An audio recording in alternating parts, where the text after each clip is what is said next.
What is up, my beautiful people? Welcome back to episode 16 of the Bling and Branding Podcast, where we come to be entertained, educated, and elevated. In this episode, I sat down with my life partner, Eric, and it was such a magical conversation. We walked through his entire work history and career, all the unique opportunities he's gotten for himself from showing just true grit and hardcore determination. This man is a perfectionist in any way, shape, or form and has just really made every opportunity possible for himself and like achieved everything he set his mind to, and it's honestly so inspiring. We had such an incredible conversation, went through all of that, and then even touched on our journey thus far on our marketing firm 1124. So all around 12 out of 10 for me. Yeah, so let's get into it. I can't wait. Sit back, relax, and enjoy the ride. See you on the flip side.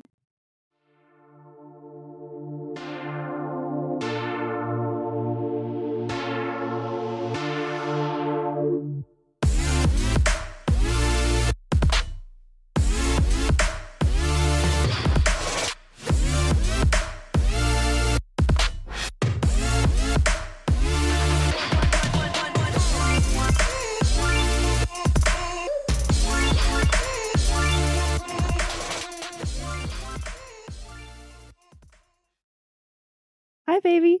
Hi there. How are you? I'm great. How are you? I'm good, thanks. We're just sitting here in our bedroom with our doggos, and we're about to record this bomb ass episode. Mm-hmm. Yep. So, baby, give us a little intro, a little tidbit of who you are. My name's Eric Flotta. I'm 44 years old. Grew up in Pittsburgh, Pennsylvania. Been out here in Arizona for over 20 years. Currently work as a salon owner and a hairstylist here in Scottsdale. And I'm getting ready to celebrate my 1 year anniversary with you. Yeah, you are. Oh, we're doing so many fun things for that too. I can't wait. Well, baby, you have had a very colorful, very unique life for many reasons, a slew, if you will, but more specifically in your career path, what we're going to talk about today. And it's definitely shaped you to who you are today. So let's start from the beginning, shall we? Right after high school, the military. How did this experience shape you into the person you are today and to give you the tools needed to master everything that you put your mind to? Well, first off, the military wasn't my first option. I mean, I was supposed to go to college. I was accepted into Penn State, and college was paid for, and I was supposed to turn out to be the lawyer or the doctor of the family. You I, were. I did really well in school and was an athlete and knew everyone and was friends with everyone. Definitely did not see the military coming until I was kind of forced into that decision. So I had some unfortunate things happen in the senior year of my high school that caused me to reevaluate some things and forced me to look at a different option. And the military was presented by my grandparents, and I jumped on board. And Shout out D and Spike. that's right, probably the most important people in my life, my grandparents. So yeah, they definitely helped shape who I am today. And my grandfather was in the military, and when I was looking down the barrel, choosing between some different options that I wasn't really planning for, the military seemed like the best option, and kind of ran away. Joined the military, and 18 years old, just a few weeks past graduation, and here we are. Completely changed my life. Boot camp was probably one of the hardest things I've ever been through physically, but mentally I thrived there. I loved the direction. I loved them breaking everyone down and teaching them how to look at life a different way, and create an expectation that a perfection that I never Yes. really thought was possible. As a person that lives with you, yes. And I remember, thriving in that environment, and I really enjoyed it. I think people look back on boot camp as the hardest part of the military, and it is to some extent, but it was the part that I enjoyed the most. And I remember growing up, um, I had some people that were really important in my life, and one person specifically that he was a baseball coach, and he was known to be the toughest, hardest person in the entire league, and people were afraid of him. And you're But still connected to him on Facebook, I right? sure am. Yeah, Yeah. we still stay in touch. But I remember wanting to be on his team when everyone Mhm. else was like, "Oh, I don't know," and he's really intense, and I longed for that. And him and I had a great relationship together. I became really close with his son and was a part of their, traveling teams and all-star teams, and I love that intensity. And I think being in the military was just a Extension of extension that. of that for sure. Yeah. But the military in general, it teaches you to, look at things from an angle that most people don't, Mm, and to kind of problem solve your way out of things, as well as take things to a degree of finishing work that you wouldn't normally even think was possible.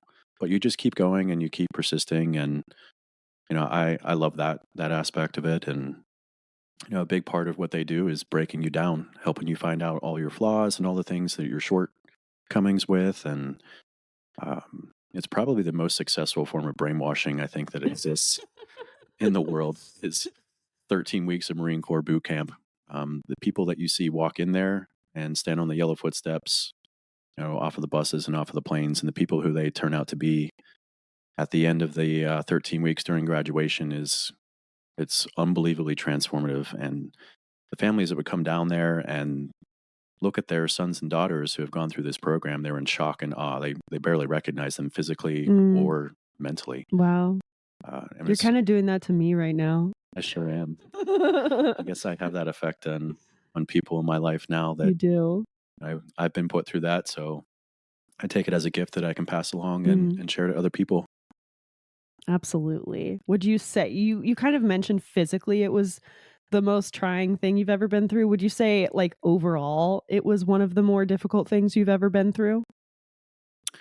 It was up there for sure. Physically, definitely the most demanding. Mentally, there was probably one or two other things that really challenged me. And I think that when you're put in a position where you are forced to survive, or you're put Mm, in a position where things come up that completely rock your world and can alter and change your life, whether it's a health issue or disease that someone goes through, or something that someone is facing some kind of legal action against that they never expected, or a divorce, or those kind of things can really rock your boat. And yeah. ending up in another city, you know, trying to start over and end up falling flat on your face and ending up homeless in a place where you don't know anyone. Those are times that mentally really, really, in the military, you have someone breathing down your neck at all Mhm. times. And in essence, they're kind of protecting you from everything else. So there's a little bit of a buffer there. Yeah, But when you're out on your own dealing with life and all the things that can come from it, uh, the world can be pretty harsh. absolutely. So It can. some of those as aspects that I've gone through, I would say were a lot more struggled with mentally. But the military definitely helped me prepare for those things. Mm, Teaching me how to overcome any obstacle, that there is no problem without a solution, and that I am a survivor. The things that you yes. think that will kill you, your body and your mind can go so much farther beyond that, and you don't even realize it until you're there. So So it gave you all of these tools for survival, for guidance, for making yourself a stronger human. mhm. Was the transition from military to civilian life a struggle for you, or what was that process like? It's a great question. I think that there's definitely room for improvement as far as the military is concerned in preparing people, because they go to such lengths to break you down and brainwash you and turn you into this invincible soldier that you know cannot be stopped. Mhm. And if you've seen military action or combat, you have the trauma of going through and either watching people that you care about or serve next to lose their life or Mm, lose body parts. yeah. Luckily, I didn't have to go to war. It was peacetime. Mhm. But there's still an element of conditioning and training there that you are now different from the rest of the world. And there's about 6 hours of training for 2 days long at the end of your tour where they prepare you for what you're going to go back to civilian life for. And it's definitely not adequate, What does especially. that even mean? Like, what is like, here's how you order at a restaurant. Like Well, just them coaching you that you had different training than everyone out there, and Mm. you're going to have expectations that Aren't gonna be met. right, and Okay. to try and be calm and relax and understand that you come from a different world now, Mm. and that's all true, but 2 days for 6 hours is not enough, No. and you're forever going to be different from that point on, and everything you do and everything you touch is going to have a completely different layer to it. Mm. That makes a lot of sense. And you went from military to hospitality, right? I did. It was an easy transition for me. I wasn't quite sure what I was going to do with my life, but in my high school years, I got started early Mm. working. I mean, Mhm. I started delivering papers when I was 11. I started Yeah. my first company when I was 13 years old, my own car washing business. So I dove into entrepreneurship pretty young. It's something I gravitated towards. But once I turned 16 and could have like a legit job where I was on a payroll, Mhm. I worked at my friend's dad's restaurant and started out as a dishwasher and quickly moved up to line cook.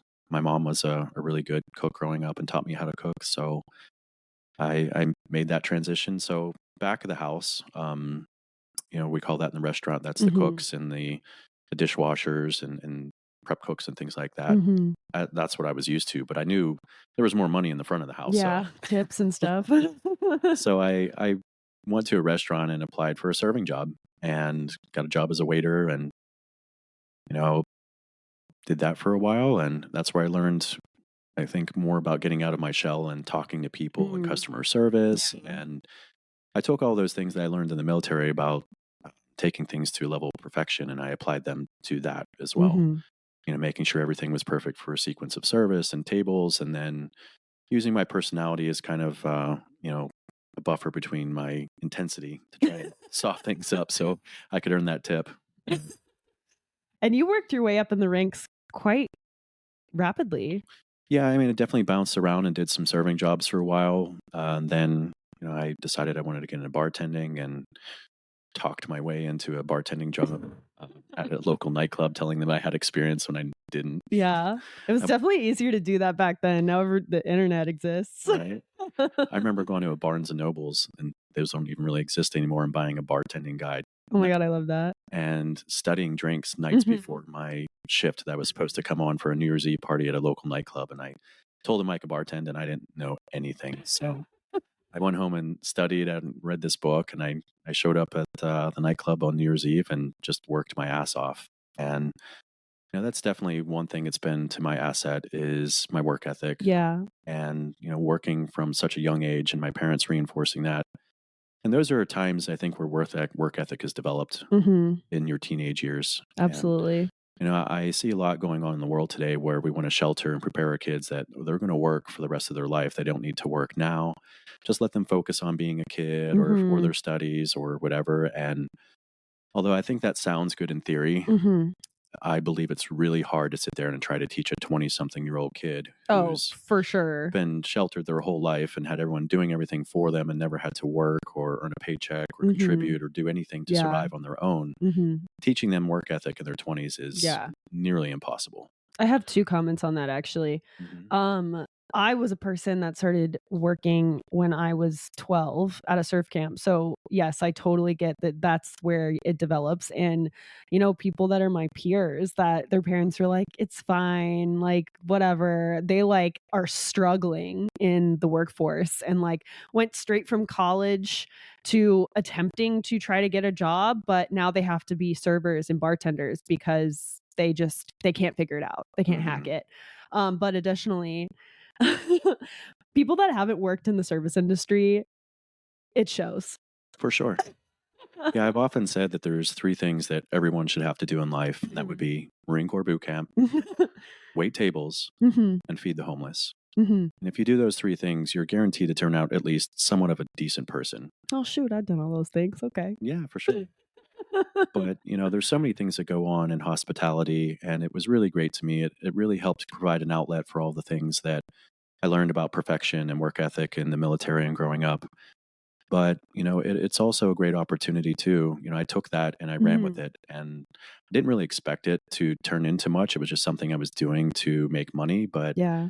I quickly did rise up through the ranks, You did. and, I got into management, and all of a sudden people saw my ability to lead Mhm. and to get results. And that really kind of blew up for me, especially I took a summer off from going to beauty school to go to Chicago. And it was just supposed to be for 3 months to open a restaurant. And Mhm.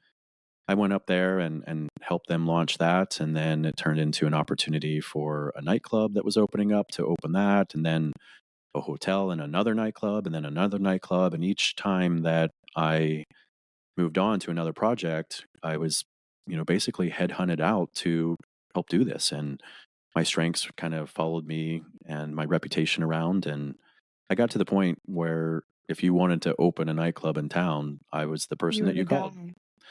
And, it was really unique and really special opportunity where I learned a lot about myself and business development and Mm. networking and all the facets that go into opening and managing a business, everything from accounting to marketing to customer service issues to bookkeeping, even HR issues that we deal with, that go on.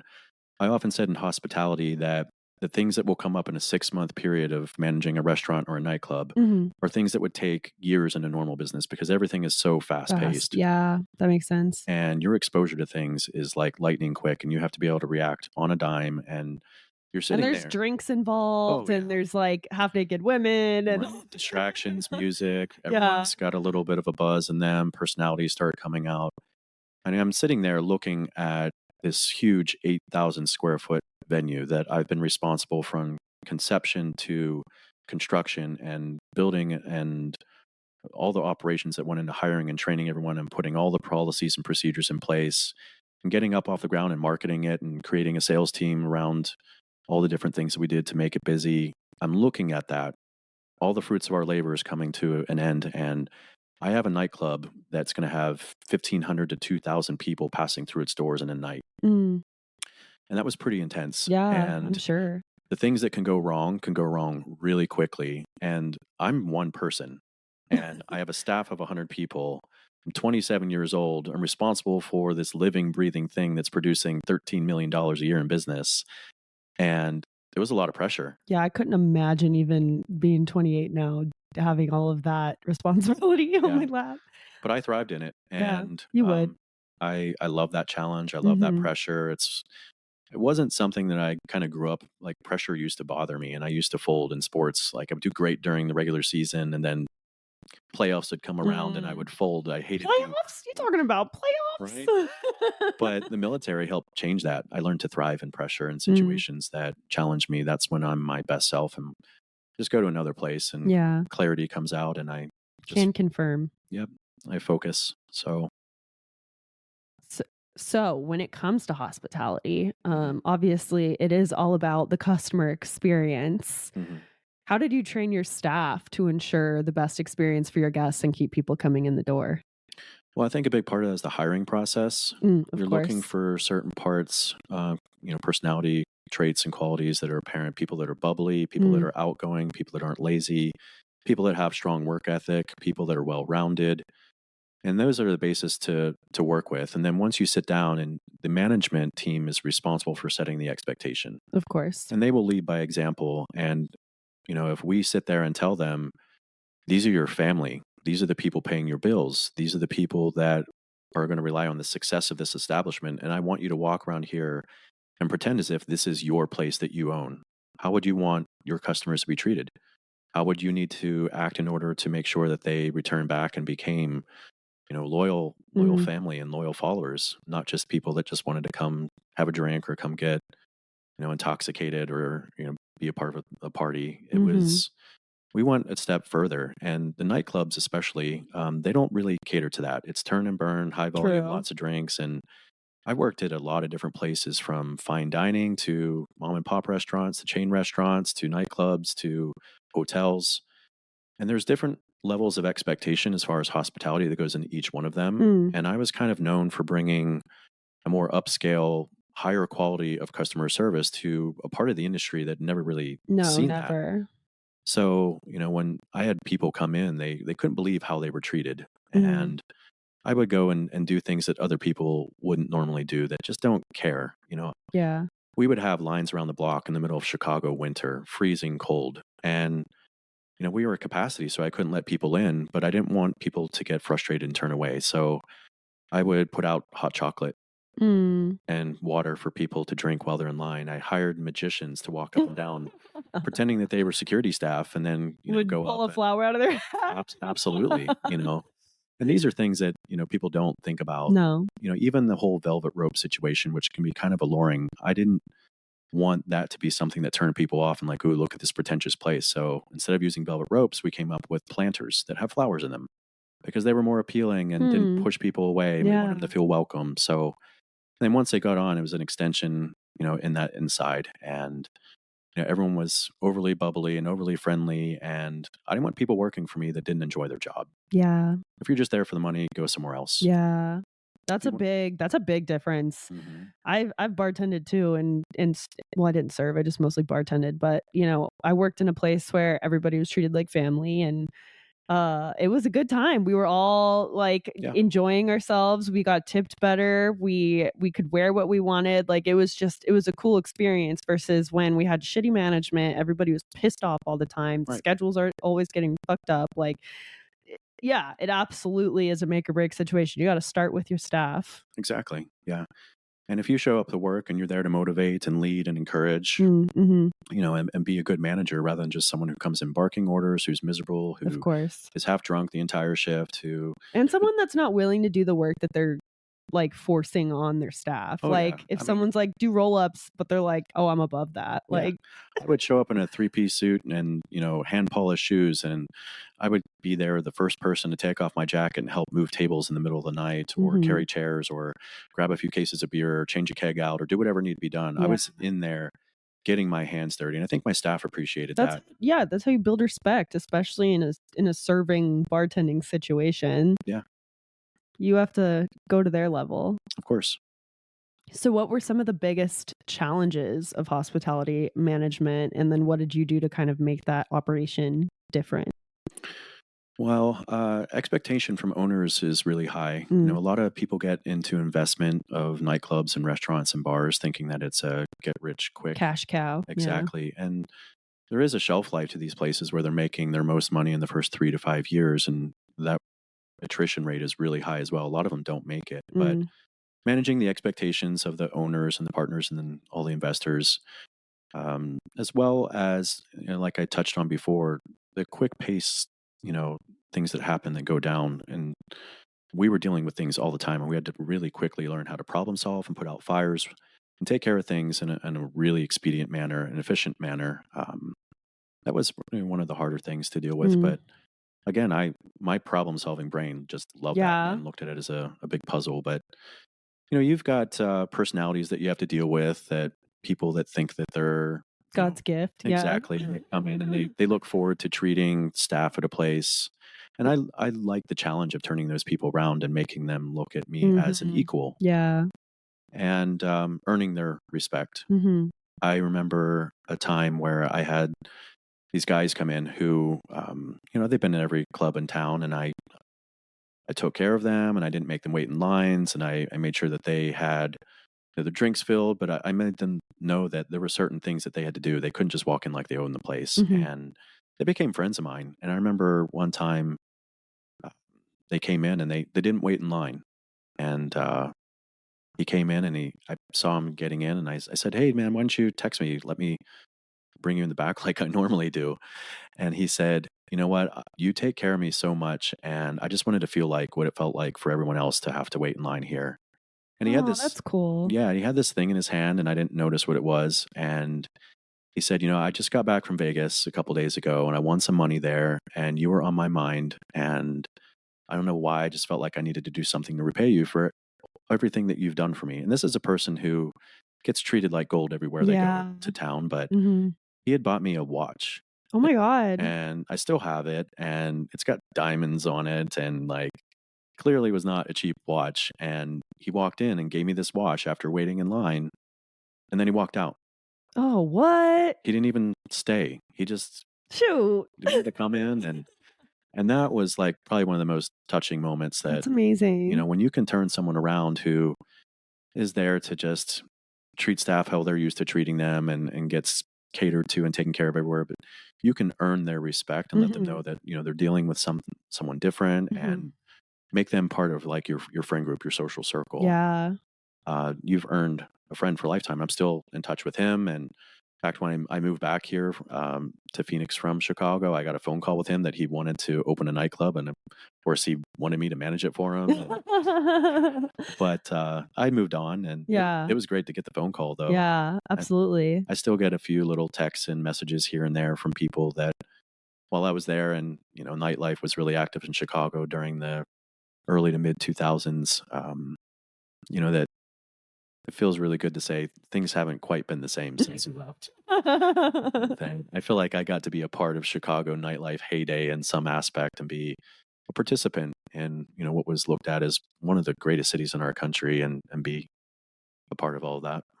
Absolutely you were. Absolutely you were. So obviously you slayed freaking with a capital S, working and managing nightclubs and opening them up and doing all of that stuff. What was it that ultimately led you to the next phase of life of the hair industry? And what was that transition like for you? Do you feel like you had any sort of edge coming from the hospitality industry?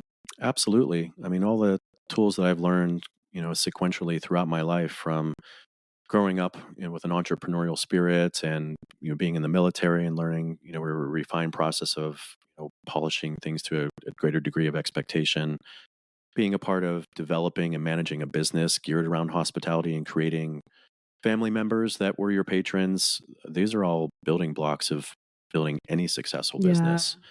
As far as hair is concerned, I got into doing hair when I was a kid. It was something I did on the side. My OCD around my own haircuts Because caused. your uncle was giving you like mid haircuts, right?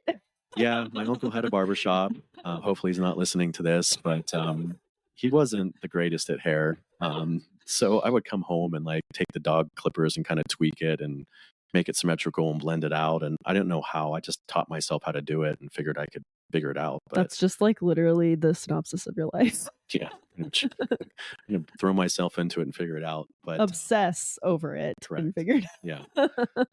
But I did that as a kid, and then my friends were like, "Hey, can you cut my hair?" And we had a little basement barber shop growing up where I cut all my friends' hair. And in the military, the barbers on base were terrible as well. So I continued cutting my own hair, and then next thing you know, I've got a line of 30 Marines every Sunday outside my barracks room, paying either a 6-pack or $3 for a haircut, in exchange for giving them, their little high and tight to prepare for 6-pack formation. is a lot more expensive than $3. Well, times have changed a lot too, and it was always cheap beer. So, Oh shit.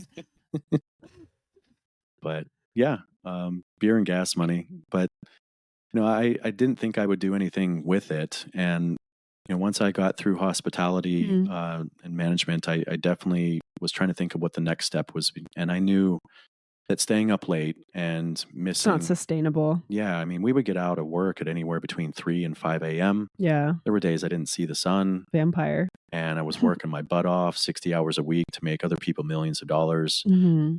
And I knew that wasn't sustainable, nor was it ever going to benefit me. I was going to jump from project to project, opening to opening. And I definitely wanted to find something else. And hair just, it seemed like a natural fit. I had a friend who was a mentor, and I saw his life here in Scottsdale, how successful he was and how much money you could make, and how his clients were his best friends, and he got to travel and make his own schedule and be his own boss. And that really appealed to me, especially the last nightclub that I was at. They were planning on taking it national, and they had hired a retired McCormick and Schmidt's restaurant CEO to help do that. Mm. And I remember him coming in despite all of our success and all of our efforts and his job was to replicate what we did and take it and franchise it. And they had cities picked out where they cross-referenced the highest income per capita with highest divorce rates, trying to maximize their exposure. Oh shit. It was definitely geared towards a certain clientele. Yeah. But he came in there and completely railroaded everything we did. And That's frustrating. he didn't think that a 27-year-old man should be managing that level of a business. So him and I butt heads at every turn and corner. Ultimately, I was pushed out. Yeah. And that was really humbling for me. because I knew I'd done everything right. And Yeah. my owner flew in from New York, took me out to lunch, and he was in tears, letting me know that you hadn't done anything wrong, but in order for the company to move forward, this guy is part of the future, and he You're doesn't not. like you. Yeah. So I'm sorry, but here's a check, and you got to go. And I remember how vulnerable and exposed I felt during then, and I had never quite felt um, let down to that level. I'd done everything I was supposed to, Mhm. and I never wanted to feel like that again. I started having anxiety attacks. I wasn't sure what I was going to do with the rest of my life, and just so be it. My brother was having a baby back here in Arizona. My mom was moving from Pittsburgh to be around him, and we decided that maybe it's best that we all get together as a family again and give it another shot and living in the same city. And Mhm. so I relocated back to Arizona and finished hair school. Yeah, what was it like joining the hair industry when it was still, like, booming in its heyday, and would you still have gone into hair knowing the direction that it was going in? Well, I think after what happened, with that last project in Chicago, I was looking for something safe, Yeah. and I was Mhm. looking for security, and I was looking for something that I didn't have to worry or concern about losing my job. And hair can definitely be that. I would have to lose my job 150 to 200 times. Each one of my clients would have to fire me Yeah. in order to lose my job. So that definitely appealed to me. But you know, I appreciate the hair industry. It's done a lot for me. I think it was exactly what I needed at that point in time in my Mhm. life. It was really good for focusing on other things and finding some balance in my life. I got to follow through some passions that I was really interested in. I started racing motorcycles, Mm. and I picked up my golf game again, that my grandparents passed on to me when I was younger, and got to really focus on that. Traveling, relationships, which was something I never really got to indulge in working as much as I did before. And it definitely provided an outlet to enjoy life, and I have been. Mhm. Knowing what I know now about hair, it was a great time to get into hair when I did. I definitely got in around the peak, and Mhm. it wasn't an oversaturated market. But after the '08 recession, a lot of people had their college degrees, and they came out with school loan debt, and they weren't sure what they were going to do. And they were all interviewing, 200 people deep for a Mhm. few $50,000 a year jobs. And I think, Literally, like, right now. yeah. And in that kind of environment, I think you start seeing people considering trade schools a Yeah. lot more than they would have. And next thing you know, they're looking, well, the hair industry, Scottsdale is a great place for, Super lucrative. yeah, Mhm. beauty and hair, and everyone wants to look great, and everyone's spending money on their appearance. And I still look at Scottsdale as one of the top demographics and locations in the country For for hair. beauty and Yeah. hair for sure. I also believe that there are more successful and a higher number of plastic surgeons in Scottsdale than there is, and even in Beverly Hills, if I'm correct. I heard that statistic somewhere. But Yeah. Mhm. this was a great environment to do that. But what ended up happening, as with any industry, we've watched it with real estate agents and personal trainers and everything, is it gets oversaturated. Exactly. Mhm. There's a salon in every turning corner, and there's so many hairstylists out there now, and they all have access to social media to make their portfolio look like they've been doing hair a million years. And it's harder for people, especially, ones that have been in the industry for a long time, to compete with some of these people. And it's Mhm. such a high number of people. We can't stand out as much as we used to. Yeah. There used to be like 5 powerhouse salons in all of Scottsdale. And if you worked at one of those, you were guaranteed to make 6 figures plus. Now, not the case. And you really got to fight, and you really got to be hungry, and you really got to network and maximize all of the different things that you can to maintain and build your clientele. So speaking of building the clientele, Mhm. what were some of your marketing strategies for when you first started out, when you graduated, to build it? And do you think any of those would still work today? I think they would still work today, although there's a few additional components that have been added in today's technological environment. But Mhm. I came out, and I realized that you just need to get bodies in your chair. Yeah. And I looked at different salons that I could have worked at, and there was one that stood out. It was a brand new salon. It was an eco-friendly salon. I understood and knew that, an eco-friendly, organic, non-toxic color lines that they were using, products that were, it was all the buzz back then. Yeah. People were just, getting into the whole green movement, and I knew that I could capitalize on that. Totally. Just so happens that I knew the owner of that salon from a previous life, things that we'd done together, and she hired me, and I said, I'm going to move across the street. I will work 24 hours a day, 7 days a week. You just get bodies in my chair. I don't care if they're paying, and I will get them to come back. So I really worked that angle as far Wow. as I was so confident in my ability, and I used my work ethic as a tool that I was able to build a clientele in 10 months. That's amazing. And we had things that we utilized like Groupon and, Mhm. different magazines and newspaper ads that we could, new salon opening, come in 50% off your first service. And by the way, it's green and eco-friendly and organic, and Mhm. all these taglines, clickbait to get people's attention. Yeah. And when they came in and they tried me, it was up to me then to blow their doors off and make Yeah. sure that they got the best haircut or the coolest color or the best blow dry. And I was going to do it with a level of professionalism and customer service that they had never Mhm. seen, Yeah. because traditionally hairstylists are kind of a mess. Oh, yeah, and they're like some of them have a chip on their shoulder, they're, like, Of sassy. course, yeah. Yeah. And a lot of them have never really had like a real job. No. So they just kind of No. ended up doing Yeah. hair. But here I was, 28, 29 years old. I've been in the military. I opened and managed successful hospitality industries, and now I'm sitting there building a clientele. And it was easy for me. I was used to talking to people. I was used to showering them with praise. I was used to going above and beyond to do whatever it was to make sure that they had a great experience. And Mhm. it was very easy for me. So that full clientele, I used that and I opened up my first salon Mhm. after a The year. green room. The green room, yeah, and it was another organic salon, and did that after a year and a half of being out of beauty school, which That's in incredible. this day and age is pretty quick Yeah. still. Um, I mean, for anything, like, generally speaking, you graduate a year and a half later, you're opening your own business where you're hiring other humans to work for you. That's like a feat. yeah, and it was, again, I think it was a part of me, that entrepreneurial spirit and that Mhm. business development spirit that I got in It's a real theme in hospitality. your life. Yeah, it was a comfort zone, and I Yeah. just knew it was the next step. So I approached another salon owner, and they had some dead space that they weren't using, and I walked in there and said, "This is the concept I want to build. It's different from anything else that you have. I'm going to build it out. I'm going to design it. I'm going to hire and train everyone. I'm going to manage it. I'm going to do all the inventory and all the marketing and all the training and all of that work." And he said, "Well, what do you want from me?" And I said, "I want you to pay for it." And he smiled and he Yeah. said, "Absolutely." Oh my god.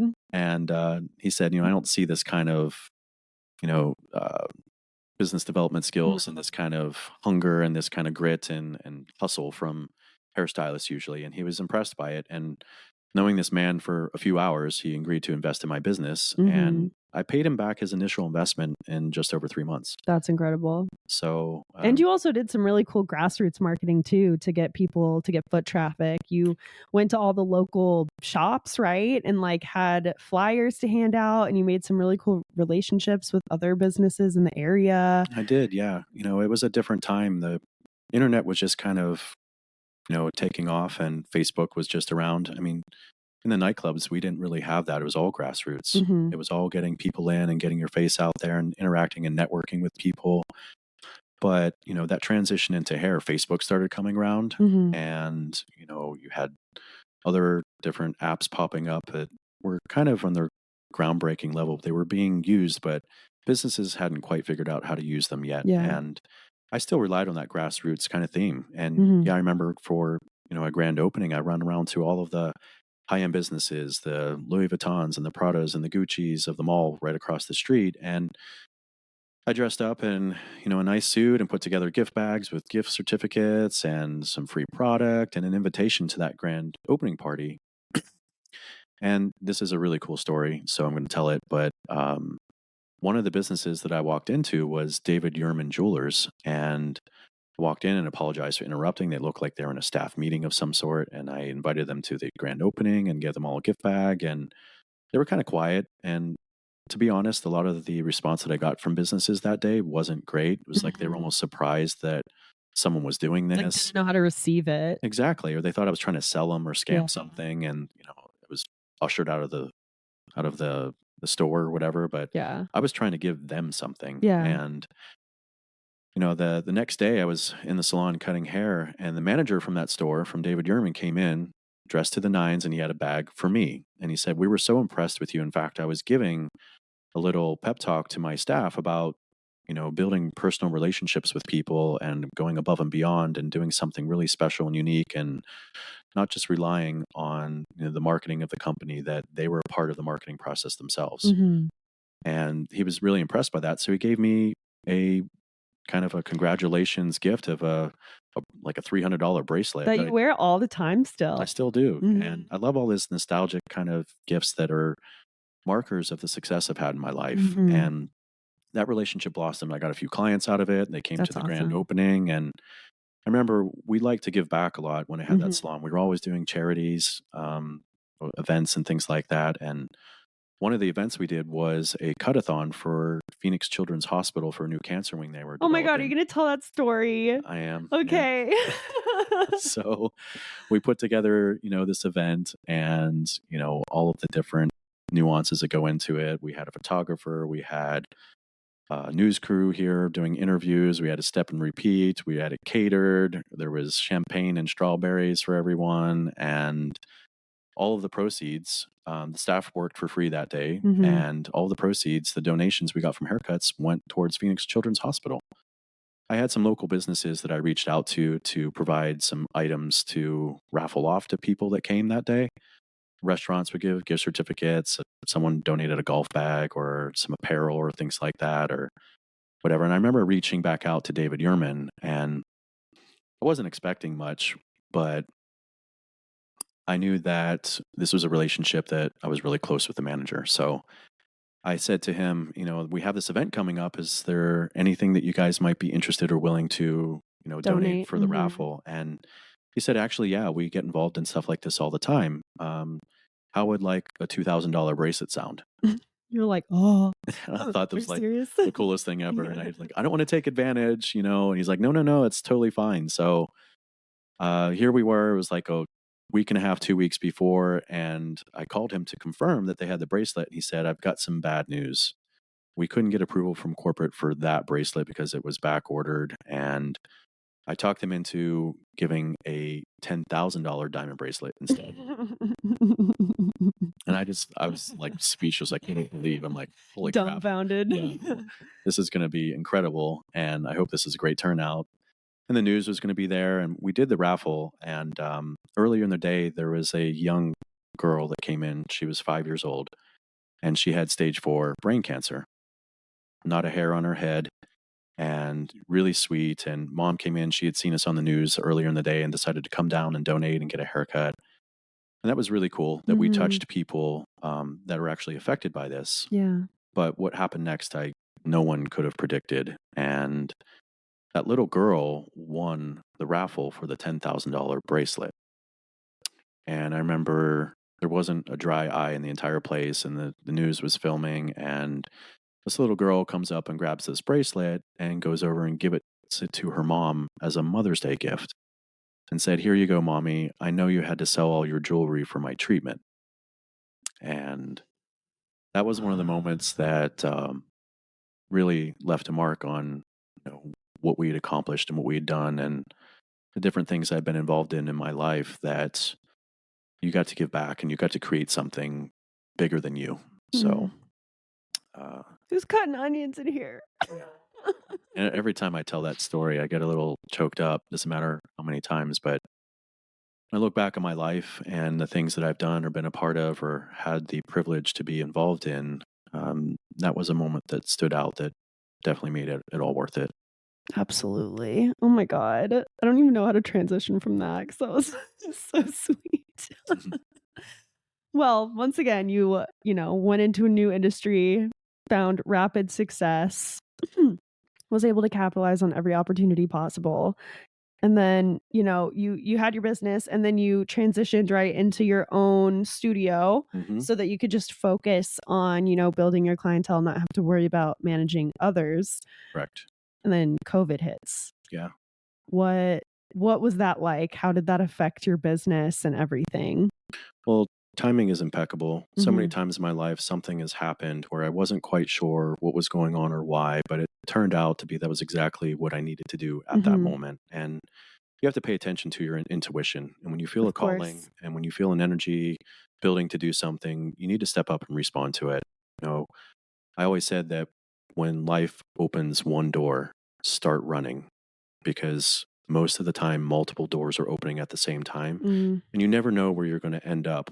6 months and a year later, you could be in a completely different phase of your life. yeah. And people that go through and they got to test the waters and they hesitate and they're, gun shy about trying something new, these are the people that miss out on these opportunities. Mhm. And I felt a calling to close the salon down and to just focus on my own life and find a balance of not having to manage other people for the first time in a long time, and enjoying the fruits of my labors and being able to travel and enjoy a relationship and get a dog and all these different things that I Yeah. wanted to do. And it was nice. It was definitely peaceful, and I just got to show up whenever I wanted and do my work and go home. And then COVID hits, Mhm. and there was so much pressure on businesses. I don't know what I would have done, having the staff that I was responsible Yeah, for, in that having that space. space that had, a high dollar rent on it that I was responsible for. And yes, businesses were getting relief, but there was a lot of anxiety and stress around people, and I didn't have a lot of that. Well, I because it was also unknown too. It was unbeknownst to all of us for, like, the first 6 months. We were Mhm. like, the CDC was coming out with new shit every other week, and we're like, "What the fuck is going on?" Yeah. So, And different states had different protocols that they were yeah. following. Luckily, here in Arizona, we weren't as Yeah, we're pretty strict as everyone lax. everyone else was, but Mhm. we were still affected.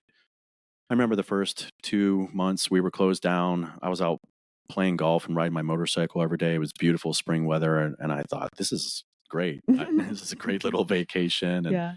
I had a little money tucked away, and I was just enjoying it. And I said, if this is what retirement is like, I'm all in on Sign this. me up, Right? baby. I will be ready for this. But after that initial few months, and we started getting back to work, and I realized, this isn't just this is over and everyone comes rushing back. It took almost a year to really get people back in the Yeah, chair. people were, like, scared. Oh yeah, and people didn't want to go out without a mask, and there was different things were going on, and people had health issues. And I remember it taking good, you know, 8 to 12 months to really get my clientele back to what it was. Mm, And that's not something you really planned for or thought about, no. even financially. Like, I definitely took a dip from that. We all did. It really cleaned house in our industry. Yeah, If you, didn't save money and if you didn't have a great clientele, you were going to get weeded out real quick. And yeah, people had to find other jobs to get into and do other things, even to hold them over, working for Amazon or yeah. Uber, or whatever they needed to Yeah, the do. workforce, like, hella shifted. Yeah, for sure. But I still believe it's an oversaturated industry, and that was Mhm. might have been a little bit good for us cleaning up a little bit. But it's a different time now, and I pivoted. I made the best I could with the situation, and just took care of people as Mhm. best as I could. But yeah, I'm still working on getting back to that kind of heyday when we were just blown through cash, and it was raining clientele, and you were turning people away left and right. But I've had a good run, and I'm still looking forward to maintaining and even building some more of those relationships along the way. But definitely have my eye open on some other things as well Mm. these next few years. Yeah, So you do. Should we talk about that? sure, yeah, I mean, I have a few more questions for you. yeah, Let's just keep on going in the order. yep, So you briefly touched on at the beginning of this conversation one of your bigger mentors in your life, your baseball coach. hmm Besides him, have there been any other people that have been highly impactful in specifically your career, or was it really just him? Tell us more about that. I think anytime that you're in an opportunity or in a situation or following a career path or training or doing anything you do, you need to have someone that you look up to and respect. Yes. Find the smartest person in the room, find the most successful person in the room, attach yourself to them, learn everything that you can, absorb everything from them like a sponge, don't take anything personally, and work your ass off. Mm. And those mentors provided opportunities for that, starting with my baseball coach and my grandparents, and then my drill instructors in boot camp. And then in hospitality, I had a few people that really stood out, really well respected people that were owners or CEOs of major hospitality companies. There was one that stood out. Her name was Lana. She, has done some unbelievable things with her career, and for whatever reason, really just latched on to me. And she picked me up out of the ashes, after a life-changing event and gave me an opportunity I probably didn't deserve. And, I took it and I ran with it. And Mm, I it was really humbling to have someone like that who's so successful. And didn't have to be on their radar at all. But for some reason, they thought to reach out and help and give me a break and give me an opportunity. And those situations, they make you want to impress the person and make them proud and not let mm, them down. yeah, And of those are all course. motivating things that everyone needs in their life, no matter what Mhm. they're doing. So I really appreciated that. And not a day, went by that I didn't thank her for that opportunity. And I remember that the last project I did in Chicago, some people came in from the Light Group, a well-known hospitality group in Vegas and New Mhm. York, and they had heard about me and they wanted me to open their club, and they went to her first. And turns out she Mm. used to work for them. Oh. He was her mentor, and he said, "Hey, I'm opening this place. I'd like to talk to Eric." And she said, "Well, I would be sad to lose him, but I understand this is a great opportunity for him." And I got to transfer over and have that guy be my mentor for the next Mm, year as well. that's awesome. And when it got to doing hair, I found someone really successful, a friend of mine who had been there and done that, and I learned everything that I could from him, and attached myself to that and made the best of that. But everything that you do, I think it's important to have a mentor. Yeah, Find someone who is willing to teach you, who's done it right, who you can learn from, and you don't have to model your career, your life exactly after them, but you can sift through and filter out the things. Okay, this is great. I might do this a little bit different, but ultimately it's your job to be respectful and be a sponge and learn everything that you can from them. absolutely. Absolutely.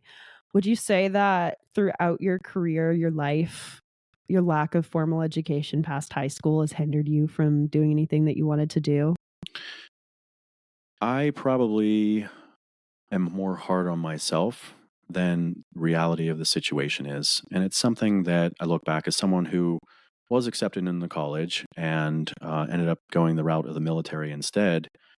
I look back and wonder, did I miss an opportunity, or do I have any guilt or regret about any of that? And sometimes it eats away at me, but Mm, every situation I've ever got myself into, you figured a way I in. figured out a Yeah. way. And, whether it's building a relationship, a personal relationship where you get someone to believe in you and give you a Mhm. chance, or whether it's outworking everyone else in the room, Mm. or letting my obsessive problem solving brain just dive in and outshine whoever it is that I'm competing for the job for. But I do think it helps. I'm not against education, but I don't think it's every situation requires that. No. I remember it was my first management job at a nightclub, and I took a break during Christmas and I went home back to Pittsburgh to visit family. And while I was there, I went out one night and a lot of my high school friends were there partying at the bar. And I met up with this girl who I was friends with in high school. And I knew she had gone to college, and I was pretty sure she was going for hospitality management. Mm. And I don't think she knew she didn't know what I was doing. Yeah. And we're talking and chatting, and she said, I got my 4-year degree in hospitality management and I couldn't find a job. Yeah. No, And straight up. she was finding herself interviewing for like hostess positions or, Yeah. things like that. And, here's someone with a degree that is doing what I'm doing who can't find a job, even basic entry level. Mm. And I was managing an entire place that was, you know, well organized and well run, and ended up being one of the top 10 hotel bars in America that I was involved in. So, No, I personally am in the school of thought that I went to college. I have crippling student debt. It did not help me in my career at all, except for my like second job out of college because they wanted someone with a degree. Besides that, it has not helped me in any way, shape, or form. And I really believe that grit over formal education makes, 9 times out of 10 that shit's gonna win unless, you have an old school person that's like, "You gotta have a yeah. degree." But, I mean, I mean, I an education, a degree, a piece of paper just basically says that you're not a complete piece of shit. You spent 4 years and can at least like listen to something and absorb something. yeah. And it's a foundation. And, if someone wants to have that requirement for their job, I understand, Yeah. but it's definitely not the end all be all. No. I think if you're not cutting someone open, if you're not defending them in court, it's, like, not completely necessary for you to go to school. Yeah, fake it till you make it. Yeah, Figure it out. exactly. But I remember that moment pretty distinctly. I was talking to this girl, and she said she was going back to get her master's because she thought Oh, more education would help her have a no. better chance at applying. And then she asked me, "What are you doing?" And I said, Oh, "I'm well. I'm managing a nightclub in a hotel in Chicago." And she looked at me, and I'll never forget the look on her face. She was like angry and dumbfounded Yeah. and shocked, and like here she was putting herself in debt, doing all this schoolwork, now going to get her master's, and I was living her dream job and then never going to college, Honestly, hard pill to swallow. right? So, I've get yourself in front of people, Mhm. create opportunities, work your ass off, impress people, and if you have the tools and skills there, you'll find a way to shine. Absolutely. Mhm. Sometimes you gotta give away a little bit of your secret sauce too to get your foot in the door. Yeah, whatever it takes. What has been your favorite part of this journey so far in your mind? Some special moments and memories that you're most proud of?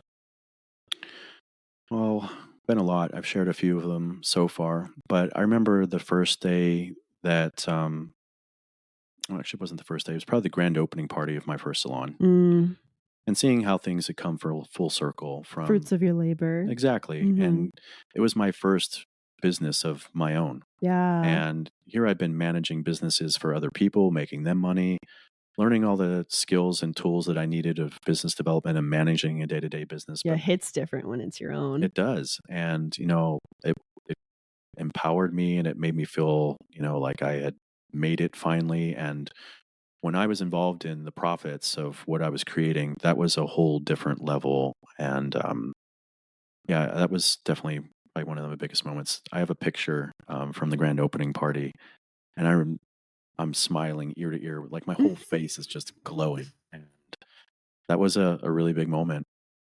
So yeah, that would probably be the one that shines the most out of my professional career. Mm, that's amazing. Hmm. That's Thank you. really amazing. I hope we get to experience that with 1124. I have no doubt. So, Hmm. we most recently Hmm.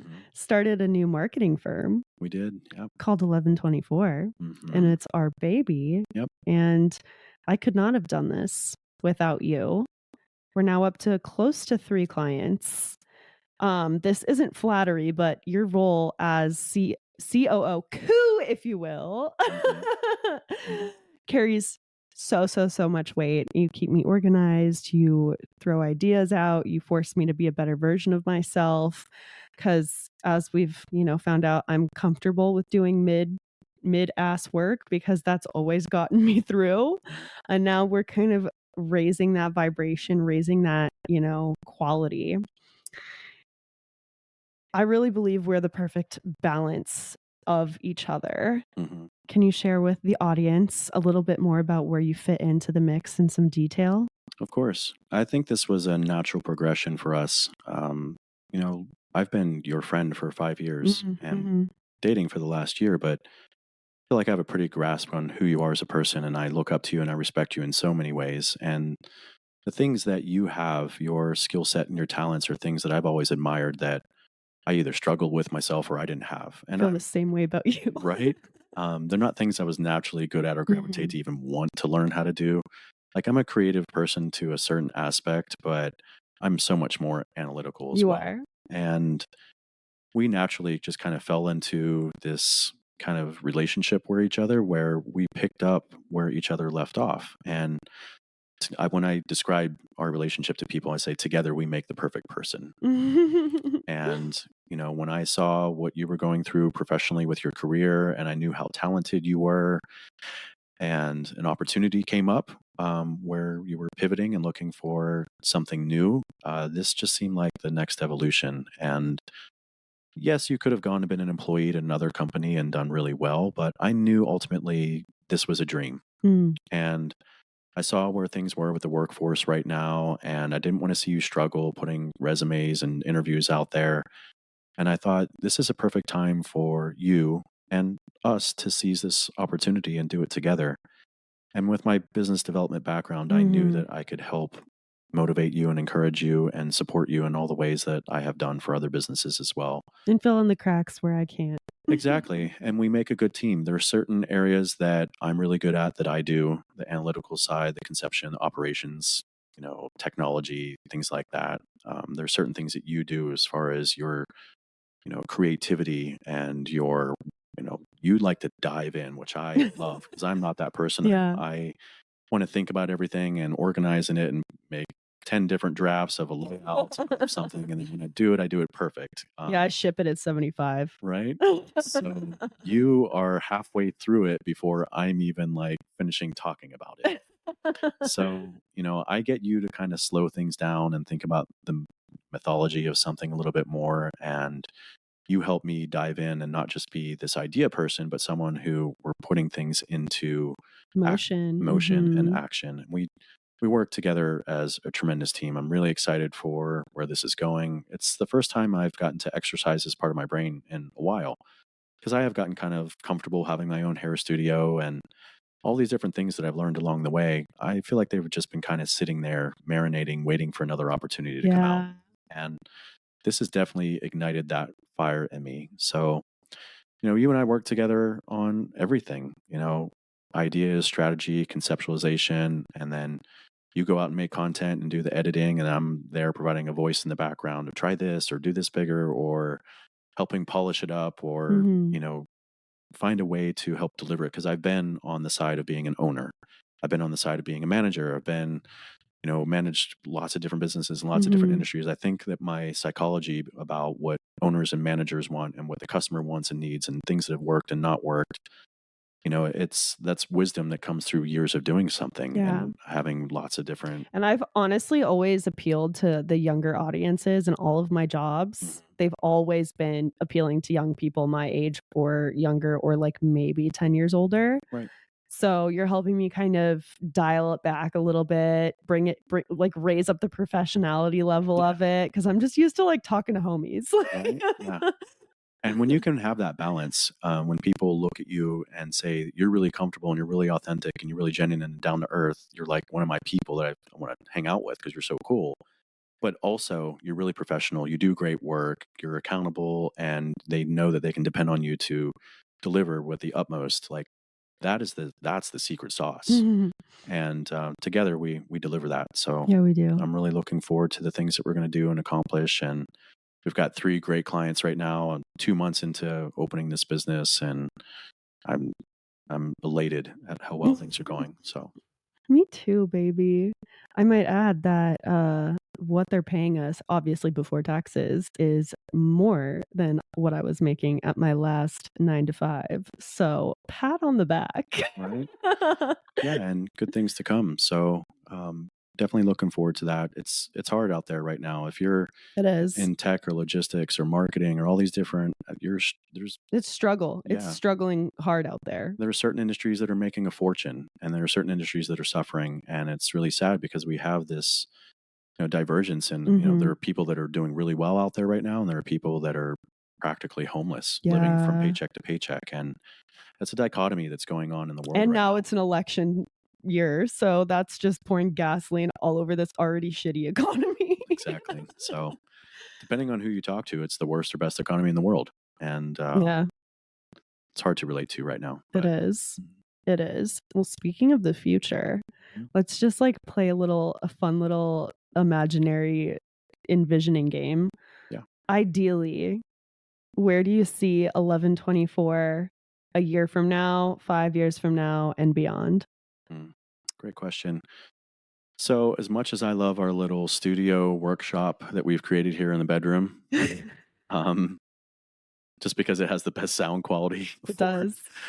with all the like pillows and rugs and everything for podcasting and for you know having a quiet little space that's away from everything. But having our own space Mhm. and having multiple employees, Mhm. and me kind of stepping in into a leadership position and managing everything, and you handling all of the creativity and all of the ideas and marketing and managing a team of creators yourself and really setting a precedent and stirring up the industry and creating some waves and some reputation for ourselves that we are doing something really cool and really unique. And social media is here to stay. Let's face it. Yeah.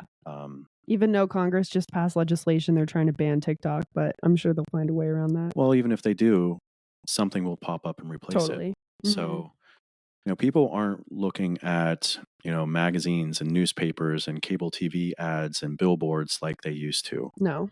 People aren't spending money, marketing dollars on big advertising campaigns and budgets like they used to. Everything is gone to social media. Yeah. And if you aren't using social media, you don't have a chance at surviving.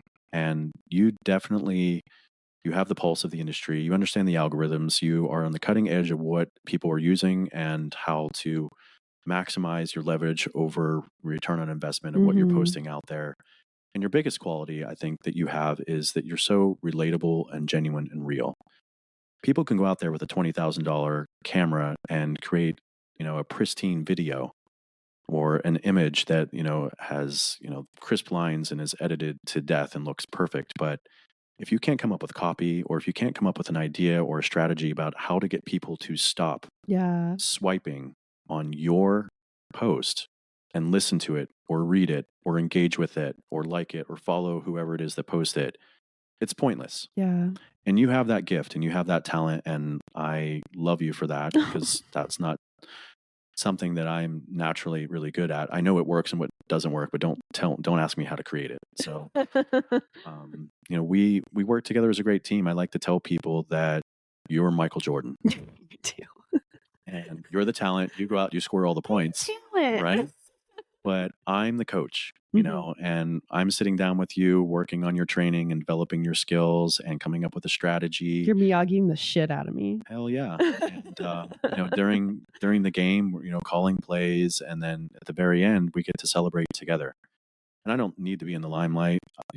I'll put you under the spotlight. You can do all the interviews and you can be the face of the company all day long. But it's a privilege to not only exercise this part of my brain that clearly is stimulated by things like this, but to be a participant and help someone that I love and care about so much and do something that benefits both of our future. So, I love you so much. too bad. Oh, that was a really good conversation. Yeah, I enjoyed that too. It's been a long time coming. Do you have anything else you would like to leave the audience today?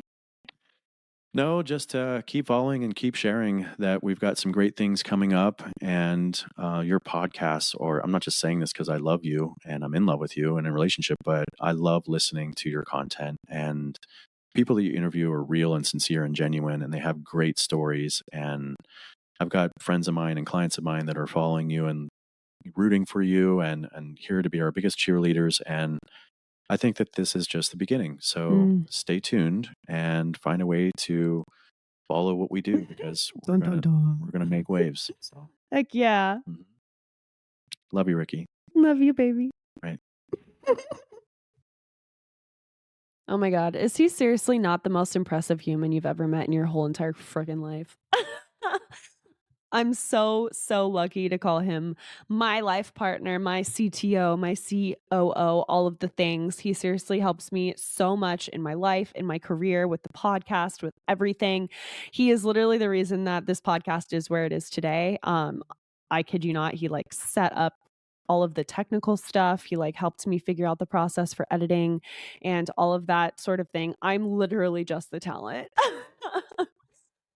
Well, I look forward to, bringing him on the podcast more often and chopping it up with him. I felt like that was the most natural, flowing conversation that I've had thus far on the podcast. No awkwardness, just us being us, which is so incredible and honestly the best thing you can hope for in a life partner. But if you enjoyed this episode as much as I did, doubt it, but if you did, please like it, download it, subscribe, share it with your friends.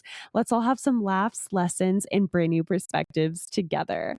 I post new episodes every Friday, Junior, or Thursday at 1:11 Mountain Standard Time. Be there or be square. And I'll see you on the flip side.